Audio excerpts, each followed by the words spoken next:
Приветствую вас, дорогие друзья, с вами Василий Земба и Datsun Mido. Для того, чтобы не скрипело зимой, что я делаю? Я эти резинки мою,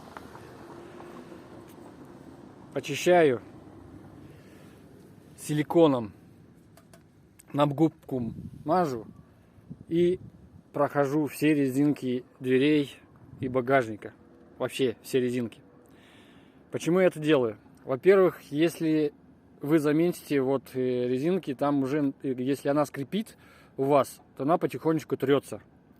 И значит, через какое-то время она у вас просто порвется. Но для того, чтобы этого не произошло, я каждый месяц прохожу силиконовой смазкой. Просто на губку и прохожу. И даю ее выснуть. А вы что делаете, дорогие друзья? Напишите мне, пожалуйста.